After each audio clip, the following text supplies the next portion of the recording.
প্রিয় দর্শক, প্রীতি ও শুভেচ্ছা নিবেন। প্রিয় দর্শক, মনীষীরা যুগে যুগে নতুন নতুন প্রযুক্তি ও ধারণা উদ্ভাবন করছেন, কিন্তু আমরা প্রায় একটি মাত্র ধারণায় আটকে যাই। ভাবি, এটাই শেষ সত্য, এর বাইরে আর কিছু গ্রহণ করব না।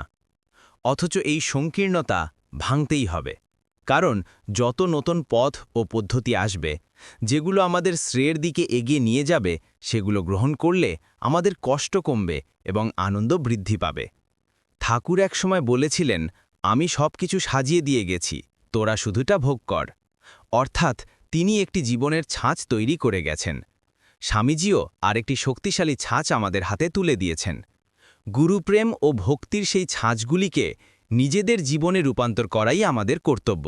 গ্রহণ করার মানে অন্ধ অনুকরণ নয়, বরং যেখানে সত্যতা আছে সেখানে আন্তরিক স্বীকৃতি প্রদান করা। এই কারণেই শাস্ত্রে শ্রদ্ধার ওপর এত গুরুত্ব দেওয়া হয়েছে। আমরা যখন শাস্ত্র, গুরু বা আচার্যের উপদেশ শুনি, তা প্রথমে চিতন মনে আসে, কিন্তু যদি শ্রদ্ধা না থাকে কয়েকদিনের মধ্যে তা মিলিয়ে যায়। কিন্তু শ্রদ্ধা থাকলে মন খুলে যায় এবং সেই বাণী ধীরে ধীরে অবচেতন মনে প্রবেশ করে। তখন আর হাজারো কথার প্রয়োজন হয় না, একটি সত্য বারবার শুনলেই যথেষ্ট। কারণ তখন সেই বাণী আমাদের অন্তরে প্রথিত হয়, অবচেতনের ভেতর থেকে আমাদের চালিত করতে শুরু করে। শ্রদ্ধা যখন অবচেতন মনে প্রবেশ করে, তখনই তার নতুন সংস্কার গঠন করে। যত বেশি শ্রদ্ধা, ততই সেই সংস্কার শক্তিশালী হয়।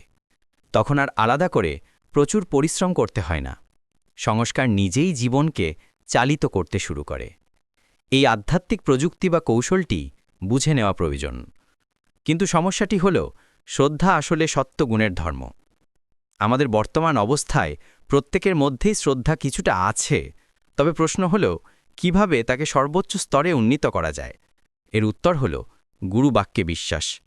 গুরু যাই বলুন না কেন, তা অনুশীলনে রূপান্তরিত করতে হবে। নিয়মিত সাধনার মাধ্যমে ঈশ্বর কৃপায় সামান্য সামান্য অভিজ্ঞতা আসতে থাকে। সেই অভিজ্ঞতার সঙ্গে সঙ্গে শ্রদ্ধাও ক্রমশ গভীরতর হয়।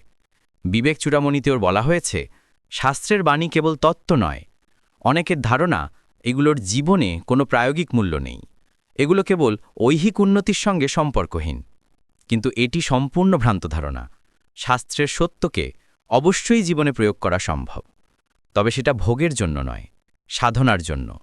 আধ্যাত্মিক সাধনার পথে প্রথম দিকে বহু প্রয়োজন, বহু প্রতিবন্ধকতা আসে। সেই বাধাগুলো অতিক্রম করতেই শাস্ত্রের শিক্ষা আমাদের প্রধান সহায়ী। আমাদের আধ্যাত্মিক জীবনে যে প্রযুক্তি বা স্পিরিচুয়াল টেকনোলজি বিদ্যমান, কিংবা মনস্তাত্ত্বিক বিভিন্ন কৌশল, সাইকিক টেকনিক, শাস্ত্রে ও তন্ত্রশাস্ত্রে এদের অনেক রূপের উল্লেখ রয়েছে। এগুলি অবশ্যই প্রয়োগযোগ্য, তবে একটি বিষয় সর্বদা স্মরণে রাখতে হবে, এগুলি শুদ্ধ বুদ্ধি দিয়ে ব্যবহার করতে হবে।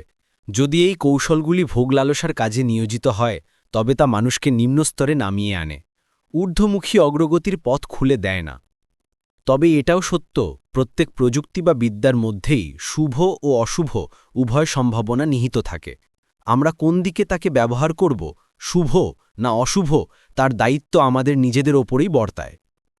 এই কারণেই কোনো আধ্যাত্মিক প্রযুক্তি গ্রহণ বা প্রয়োগের আগে বুদ্ধিকে শুদ্ধ করা অনিবার্য। আর এই বুদ্ধিশুদ্ধির উপায় স্পষ্টভাবে বিবেক চূড়ামণিতে ব্যাখ্যা করা হয়েছে। সেখানে বলা হয়েছে, প্রকৃত বুদ্ধিশুদ্ধির প্রথম ধাপ হল বিবেকের উদ্ভব। যতক্ষণ না সত্যিকার অর্থে বিবেক জাগ্রত হয়, ততক্ষণ এই শক্তিশালী আধ্যাত্মিক কৌশলগুলি সঠিকভাবে প্রয়োগ করা সম্ভব নয়। প্রকৃতির নিয়মও তাই নির্দেশ করে, যাদের বুদ্ধি সত্যিই শুদ্ধ হয়েছে, তাদের কাছেই স্বাভাবিকভাবে এই আধ্যাত্মিক ক্ষমতা বা অকাল্ট পাওয়ার প্রকাশিত হয়, আর তারাই সঠিকভাবে এর সদ্ব্যবহার করতে সক্ষম। হ্যাঁ, অসুরদের মতো কঠোর তপস্যার দ্বারাও কিছু শক্তি অর্জন করা সম্ভব, কিন্তু সেই শক্তি শেষ পর্যন্ত জগতের ক্ষতি ডেকে আনে আর সাধকের নিজেরও সর্বনাশ করে। কারণ শক্তি যদি আসে অথচ তার সঙ্গে বিবেক না জাগে, তবে তা ধ্বংসের কারণ হয়ে দাঁড়ায়। আমাদের মূল সমস্যা এখানেই, বিবেকের অভাব। আর বিবেক নেই তার প্রমাণ হল মোহ। শাস্ত্রে বলা হয়েছে, অপ্রকাশ্যা আপ্রবৃত্তিষু প্রমাদ মোহ এবচ তামস্যে এতানি জায়ন্তে বিবৃদ্ধে কুরুনন্দনা। অর্থাৎ তমগুণ থেকে জন্ম নেয় প্রমাদ ও মোহ। গীতাতেও বলা হয়েছে, তমস্ত্বাজ্ঞানম বিদ্ধি মোহনাং সর্বদেহিনাম। মোহ মানে হচ্ছে অজ্ঞান, এক ধরনের মিথ্যা অভিনিবেশ। মোহ কিভাবে কাজ করে? এই জগতের সবকিছুকে আমি ও আমারের সঙ্গে জুড়ে দিয়ে আমরা তাকে চিরস্থায়ী বলে ভাবি, অনিত্যকে নিত্য ভেবে বসাই। অথচ সত্য হল, যা পরিবর্তনশীল তাকে কখনো নিত্য বলা যায় না। বেদান্ত এখানে সূক্ষ্ম পার্থক্য করে। জগতের একটি ব্যবহারিক সত্যতা অবশ্যই আছে, এটা অস্বীকার করা যায় না, কিন্তু এর পারমার্থিক সত্যতা নেই। চিরন্তন সত্য কেবল সেই, যা ৩ অবস্থায়, জাগ্রত, স্বপ্ন, সুষুপ্তি এবং ৩ কালে, অর্থাৎ অতীত, বর্তমান এবং ভবিষ্যতে সমভাবে বিরাজমান থাকে, কখনো পরিবর্তিত হয় না। কিন্তু জগৎ, জাগ্রত অবস্থায় আমরা তাকে দেখি, স্বপ্নে সে অন্য রূপ নেয়, সুষুপ্তিতে একেবারেই অদৃশ্য হয়ে যায়। মৃত্যুর পরে তার অস্তিত্ব কী রূপে থাকে তাও আমরা জানি না।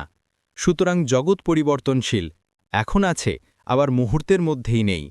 বিজ্ঞানের পর্যবেক্ষণও তাই বলে, এই জগৎ ক্রমাগত পরিবর্তনশীল। আপনার শরীর প্রতিটি মুহূর্তে পরিবর্তিত হচ্ছে। শিশুকালীন যে রূপটি ছিল আজ তা আর নেই, এবং এই পরিবর্তন চলমান। প্রত্যেক সেকেন্ডে, প্রতিটি অণুতে শরীর ক্রমশ রূপান্তরিত হচ্ছে।